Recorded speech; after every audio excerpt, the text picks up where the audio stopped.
Good evening. My name is Ajuri Ngilale, and you are most welcome to Africa's Future Leaders.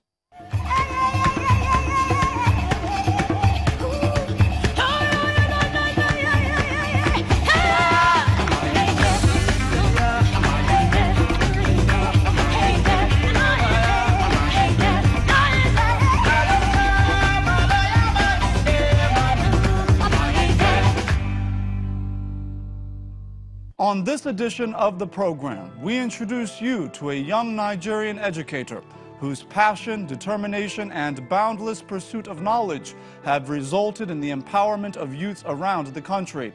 It is my privilege to now share his remarkable story with you.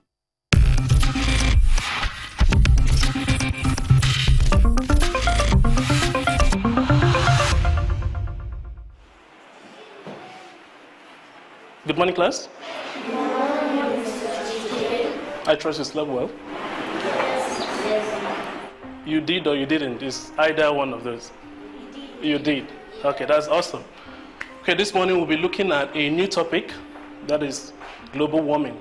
School is in session, and this new day represents a new opportunity to make a difference for Chike Ozuzu. Number of us. So what do you think global warming is?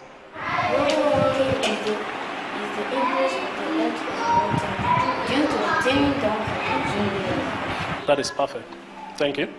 The next is to understand the causes. How does it affect you? Today you are a student, right? Tomorrow you'll be an adult. So how does global warming come to play an important role in your life? And then finally we'll go to the third objective, which will be what? How can we help prevent global warming? Teaching with passion, Chike's vision extends beyond the day's subject. Who can tell me where we are here on this map? On the globe here, where are we? Let me spin it for effect. Nina, can you point? Where are we, where are we, where are we? So when you look at teaching doesn't just deal with imparting academic knowledge. You groom the person both morally, both ethically, and interpersonal relations. There are lots of skills that make someone a being. And that's why when you hear graduation ceremonies, they say you have not been found wanting in character and in learning. Not just learning, but character. Character must be there. So I see this as these children I teach as the leaders of tomorrow. And not just literally, but practically. Tomorrow they will hold the key positions in Nigeria. And for we to have a country that we can look back on and say we are proud of this country, we really need to do right by these kids. So when we teach them what they need to know, the skills they need, and we make sure that they are passionate and they are focused on whatever calling they choose to follow, we ensure that tomorrow becomes brighter and better than what we're having today. So for me, these kids must really excel, not just academically, but morally, ethically, and in all the skills that will make them to be a complete being. Neptune, correct. Please, let's roll and clap for him. Roll and bravo. That is the correct order. With distance from the sun, we cannot limit them. It's limitless, so to say, because I remember when I was back in school, and I look to today. What I have a lot of my colleagues that are holding key positions, not just in Nigeria, in other countries, in UK and US, and even in Saudi Arabia. So we can't just say they will only be in Nigeria. But I believe that what we are doing with them is for the good of the whole Africa, because wherever they are, they represent Africa and they represent Nigeria. So if tomorrow one of them becomes a prominent person in the US, for instance, he's going to look back at his roots, and then whatever we have been able to do with them at this stage is going to reflect. So if we do the right thing by them and we make sure that they are well equipped, when they hold key positions tomorrow, they are going to do outstanding and phenomenal work. A wise man says something. He said, in 10 years' time, it wouldn't matter the kind of house I live in, the kind of car I drive, or even the clothes I wear today. What matters is the input I have made in the lives of the young ones. And I picked on that early in my teaching career, and it has really brought me forward. I put everything I have aside. I can sacrifice virtually everything to make sure that the children have what they need to succeed in life. Because tomorrow, they are not going to, when they're doing well, they will say, I remember my teacher, he taught me this, that, that. You understand? And not just me as a person, but it helps them to also impact in other people. Because when you're giving more, you know that you need to also help others. You understand? For instance, I had a lot of role models who believed in me when I was coming up, and most of them were teachers. So I could look back at that and see it ties to why I feel so much drawn into teaching. Because I've had a lot of people in the past that were teachers that really pushed and made sure that I had what I needed to have in order to be where I am today. So when we invest in the character and in the development of a person, it opens a lot of doors for the person. Because one, yes, education does for someone is open up the person's thinking and creativity. It actually makes life look unbound, or rather boundless for the person. You know, he looks at the sky and feels like, I can touch it.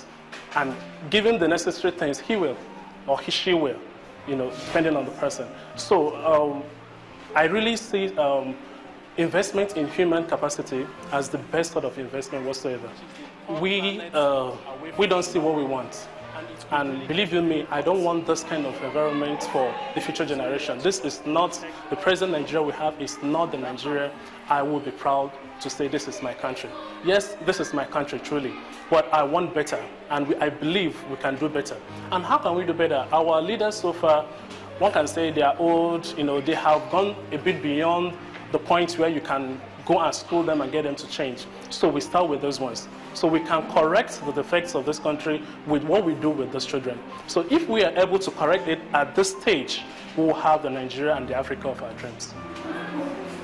Should become fully employed.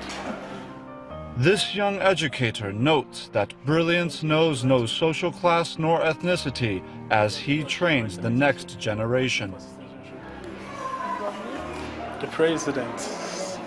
That's correct. In the past 4 years, I've been working specifically on providing inclusive quality education for children, especially from those that are from marginalized communities.